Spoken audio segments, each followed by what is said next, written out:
दोस्तों एक बार फिर से स्वागत है आप सभी का और हम लेकर आए हैं देश और दुनिया की तमाम बड़ी खबरें जिसका सीधा असर आपकी जिंदगी पर पड़ता है, इसलिए वीडियो को अंत तक जरूर देखें। दोस्तों खबरों का सिलसिला शुरू करें उससे पहले जान लेते हैं महामारी के नए अपडेट्स को। अभी तक भारत में संक्रमित मरीजों की संख्या 11,18,906 पहुँच गई है, जबकि सक्रिय मामलों की संख्या 3,90,484 है। अच्छी बात यह है कि अब तक 7,510 मरीज ठीक होकर घर जा चुके हैं, पर दुख की बात यह है कि 27,510 मरीजों ने दम तोड़ दिए हैं। दोस्तों इसी के साथ आपको बता दें कि महाराष्ट्र अभी भी सबसे ज्यादा प्रभावित राज्यों में बना हुआ है, जहां पर 3,10,455 केस हो गए हैं और तमिलनाडु अभी दूसरे नंबर पर है, जहां पर 1,70,693 मामले हैं।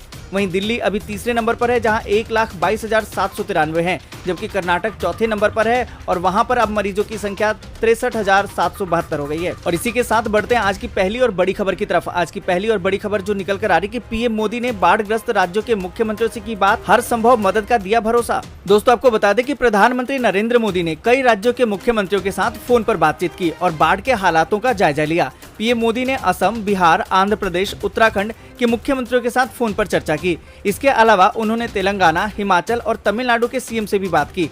इस दौरान मुख्यमंत्रियों ने प्रधानमंत्री को हालात की जानकारी दी। प्रधानमंत्री नरेंद्र मोदी ने राज्यों को हर संभव मदद का भरोसा दिया है। दोस्तों आपको बता दें कि सोनोवाल ने ट्वीट किया और उन्होंने कहा कि प्रधानमंत्री नरेंद्र मोदी ने आज सुबह फोन पर असम में बाढ़ के बारे में पूरी जानकारी ली। श्री मोदी ने स्थिति पर चिंता जताई और अपनी एकजुटता व्यक्त की। प्रधानमंत्री ने राज्य को हर संभव सहयोग का आश्वासन दिया है। दोस्तों आगे बढ़े उससे पहले वीडियो को लाइक और शेयर जरूर कर दीजिएगा, क्योंकि आपका एक छोटा सा लाइक हमारी मेहनत का फल होता है। और इसी के साथ हम बढ़ते हैं अगली बड़ी खबर की तरफ। अगली बड़ी खबर जो निकल कर आ रही कि देश भर में कई जगह फिर से लॉकडाउन, तो कहीं बढ़ाई जा रही है सख्ती। दोस्तों आपको बता दें कि महामारी के मामले कम होने का नाम नहीं ले रहे और देश के ज्यादातर राज्यों में महामारी की संख्या में लगातार बढ़ोतरी हो रही है। बढ़ते संक्रमण को देखते हुए टुकड़ों टुकड़ों में लॉकडाउन लगाया जा रहा है, लेकिन अब इसे कई जगहों पर बढ़ाया जा रहा है और सख्ती भी की जा रही है। आपको बता दें कि उत्तर प्रदेश की राजधानी लखनऊ में भी महामारी के मामले तेजी से बढ़ रहे हैं। इसे देखते हुए लखनऊ के कई इलाकों में फिर से लॉकडाउन लगा दिया गया है। राजधानी के तहत आने वाले 4 थाना क्षेत्रों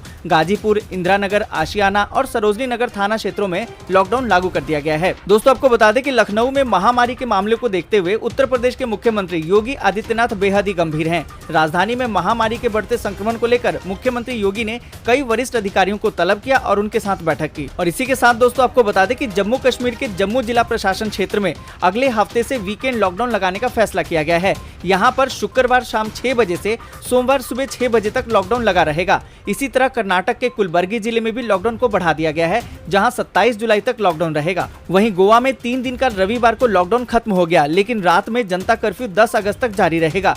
इसी बीच छत्तीसगढ़ सरकार के आबकारी विभाग ने बड़ा फैसला करते हुए राज्य के सभी क्लब, रेस्टोरेंट, बार और होटल को आगामी 2 अगस्त तक बंद रखे जाने के आदेश जारी कर दिए हैं। दोस्तों आपको बता दें कि अरुणाचल प्रदेश में ईटानगर राजधानी क्षेत्र में 3 अगस्त तक लॉकडाउन लगा दिया गया है। राज्य सरकार ने ये लॉकडाउन एक दिन में 100 से ज्यादा मामले सामने आने के बाद राज्य में सामुदायिक प्रसार को रोकने के मद्देनजर ये फैसला किया है। दोस्तों अब जिस तरीके से महामारी बड़ी तेजी से हमारे देश में बढ़ रही है और अब तो एक्सपर्ट ने भी कहना शुरू कर दिया कि सामुदायिक प्रसार अब शुरू हो गया है। इस पूरी खबर पर आप क्या सोचते हैं, कमेंट करके जरूर बताएं। और इसी के साथ दोस्तों बढ़ते हैं अगली बड़ी खबर की तरफ। दिल्ली सरकार ने रद्द की राजधानी के सभी विश्वविद्यालयों की परीक्षाएं। दोस्तों आपको बता दें कि महामारी संक्रमण के बढ़ते संकट को देखते हुए दिल्ली सरकार ने स्टेट यूनिवर्सिटी की परीक्षाएं रद्द करने का फैसला किया है। इस बात की जानकारी दिल्ली के शिक्षा मंत्री मनीष सिसोदिया ने ऑनलाइन प्रेस कॉन्फ्रेंस में दी। उन्होंने ये भी बताया कि विश्वविद्यालय द्वारा तय किए गए मूल्यांकन मापदंडों के आधार पर डिग्री प्रदान की जाएगी।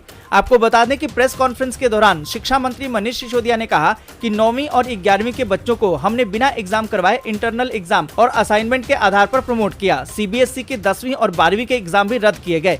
यूनिवर्सिटी का मामला पेचीदा था। महामारी के कारण लाइब्रेरी, प्रैक्टिकल और फील्ड रिसर्च नहीं हो सकी। आपको बता दें कि उन्होंने कहा कि दिल्ली सरकार का मानना है कि ऐसे में जिस सेमेस्टर को पढ़ाया नहीं गया उसकी परीक्षा करना मुश्किल है। इस अभूतपूर्व समय में अभूतपूर्व निर्णय लिए जाने जरूरी है, इसलिए दिल्ली राज्य की जितनी यूनिवर्सिटी है इसमें सारी आगामी परीक्षाएं रद्द कर दी जाएंगी। सेमेस्टर से लेकर टर्मिनल एग्जाम कैंसिल कर दिए गए हैं। बिना एग्जाम कराए पुरानी परीक्षाओं और अन्य असेसमेंट के आधार पर छात्रों का मूल्यांकन किया जाए। मनीष सिसोदिया ने कहा कि फाइनल ईयर के बच्चों को भी इसी प्रकार से प्रमोट किया जाए और उनको उसी के आधार पर डिग्री दी जाए। मनीष सिसोदिया ने कहा कि फाइनल ईयर के बच्चों के लिए बिना एग्जाम के अन्य तरीकों से उनका मूल्यांकन कर उन्हें डिग्री दी जाए, ताकि उनको नौकरी पाने में किसी भी दिक्कत का सामना न करना पड़े। दोस्तों हम आपसे जानना चाहते हैं कि इस आपदा की घड़ी में क्या कॉलेजों के फाइनल ईयर के एग्जाम होने चाहिए या नहीं होने चाहिए? आप अपनी राय कमेंट करके जरूर बताएं।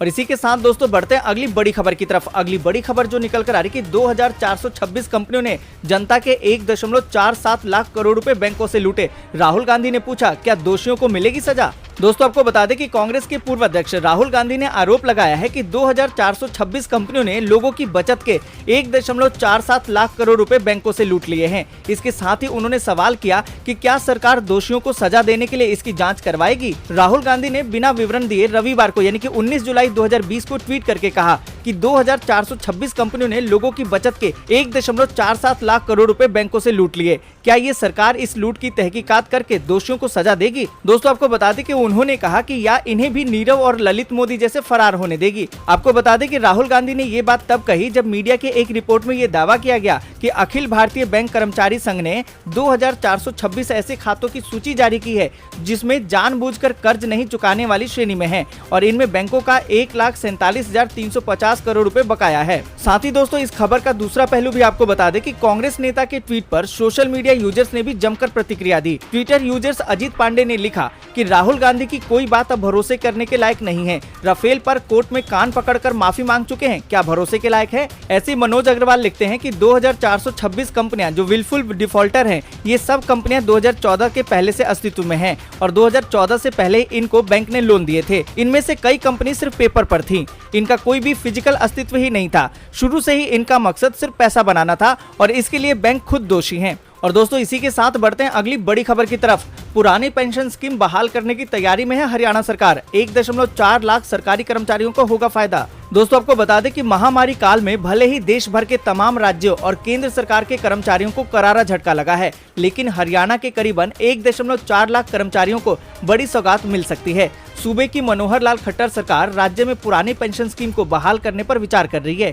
इसी उद्देश्य के चलते सरकार ने सभी विभागों से पुरानी पेंशन स्कीम लागू करने को लेकर रिपोर्ट मांगी है और पूछा है कि आखिर इस स्कीम को लागू करने में कितनी आर्थिक बोझ बढ़ेगा।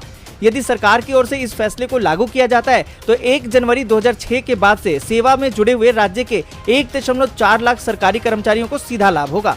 दोस्तों आपको बता दें कि अगर ये फैसला लागू हो जाता है तो सीधे तौर पर 1.4 लाख सरकारी कर्मचारियों को इसका फायदा मिलेगा। इसके लिए मुख्य सचिव ने तमाम विभागों से इसके बारे में रिपोर्ट मांगी है, जिसमें पिछले दिनों ही सर्व कर्मचारी संघ ने वीडियो कॉन्फ्रेंसिंग के जरिए मीटिंग में पुराने पेंशन स्कीम को बहाल करने का प्रस्ताव सौंपा था। और दोस्तों इसी के साथ बढ़ते हैं अगली बड़ी खबर की तरफ। राम मंदिर के डिजाइन में बदलाव, अब 2 नहीं 3 मंजिला होगा और ऊंचाई भी 33 फीट बढ़ेगी। दोस्तों आपको बता दें कि अयोध्या में राम मंदिर निर्माण की तैयारियां अंतिम चरण में है। बताया ये जा रहा है कि 5 अगस्त को प्रधानमंत्री नरेंद्र मोदी राम मंदिर की नींव रख सकते हैं।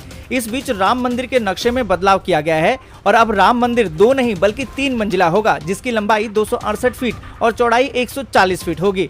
आपको बता दें कि राम मंदिर का मूल स्वरूप लगभग वही रहेगा। गर्भगृह और सिंह द्वार के नक्शे में कोई बदलाव नहीं होगा। राम मंदिर के अग्रभाग सिंह द्वार, नित्य मंडप, रंग मंडप और सिंह द्वार को छोड़कर लगभग सबका नक्शा बदलेगा। मंदिर की ऊंचाई पहले 128 फीट थी, जो अब 161 फीट हो गई है।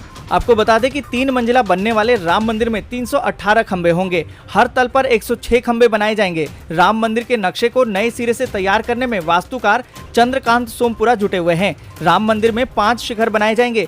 करीबन 100 से 120 एकड़ भूमि पर 5 शिखर वाला मंदिर दुनिया में कहीं नहीं है। और दोस्तों इसी के साथ बढ़ते हैं अगली बड़ी खबर की तरफ। महामारी का नया रिकॉर्ड, एक दिन में 40,000 से ज्यादा नए केस और 681 मरीजों ने तोड़े हैं दम। दोस्तों आपको बता दें कि देश में महामारी रोज नए रिकॉर्ड बना रहा है। पिछले 24 घंटे में 40,000 से अधिक नए केस सामने आए हैं। इसमें 681 मरीजों ने दम तोड़ दिए हैं। एक दिन में सर्वाधिक नए केस आने का ये पहला रिकॉर्ड है। स्वास्थ्य मंत्रालय के मुताबिक देश में कुल मरीजों का आंकड़ा 11,18,043 हो गया है, जिसमें कि 27,997 लोग दम तोड़ चुके हैं। राहत की बात यह है कि महामारी से अब तक 7 लाख से अधिक लोग ठीक भी हो चुके हैं, जबकि एक्टिव केस की संख्या 3,90,000 से अधिक है।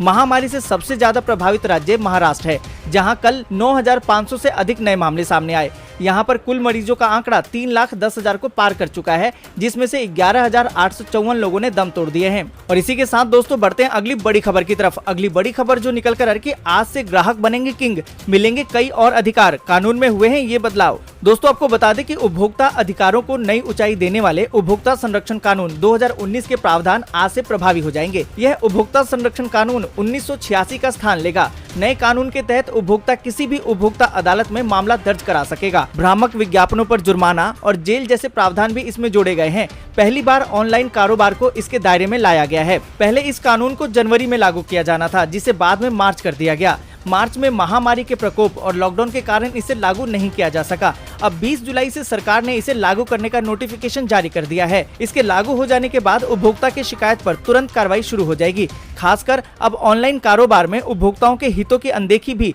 कंपनियों पर भारी पड़ सकती है। दोस्तों, इसी के साथ बढ़ते हैं आगे और जानते हैं मौसम के ताजा अपडेट को। आपको बता दें कि उत्तराखंड में बादल फटने से तबाही, 3 लोगों की गई जान, कई राज्यों में भारी बारिश की चेतावनी। दोस्तों, आपको बता दें कि मौसम विभाग के मुताबिक आज दिल्ली, हरियाणा, पंजाब और सटे राजस्थान में वर्षा में वृद्धि होगी। इन राज्यों में अनेक स्थानों पर मध्यम से भारी बारिश हो सकती है। शेष राजस्थान में कुछ स्थानों पर हल्की बारिश होगी। जम्मू कश्मीर में अनेक स्थानों पर हल्की बारिश और हिमाचल प्रदेश में अनेक स्थानों पर भारी बारिश संभव है। उत्तराखंड में लगातार हो रही बारिश से गोर नदी का जलस्तर बढ़ गया है, जिसके बाद मनुस्यारी में 5 घर पानी के बहाव में बह गए। मौसम विभाग ने आज हिमाचल प्रदेश में भारी से बहुत भारी बारिश की संभावना जताई है। कल यानी कि 21 जुलाई से राज्य में बारिश में कमी आएगी। वहीं उत्तराखंड के पिथौरागढ़ में बादल फटने से कई घर गिर गए। पहाड़ से अचानक आए मलबे में कई घर दब गए। साथ ही पानी के बहाव से कई लोगों के बहने की भी खबरें आई हैं। जानकारी के मुताबिक यहां 3 लोगों ने दम तोड़ दिए हैं और 9 लोग लापता हैं। मौसम विभाग की माने तो यहाँ अगले 2 दिनों तक भारी बारिश परेशानी का सबब बन सकती है। दोस्तों, आज के लिए बस इतना ही। वीडियो को लाइक और शेयर जरूर कर दें। अगर अभी तक आपने चैनल को सब्सक्राइब नहीं किया है तो सब्सक्राइब करें, बेल के आइकन को दबाएं, ऑल नोटिफिकेशन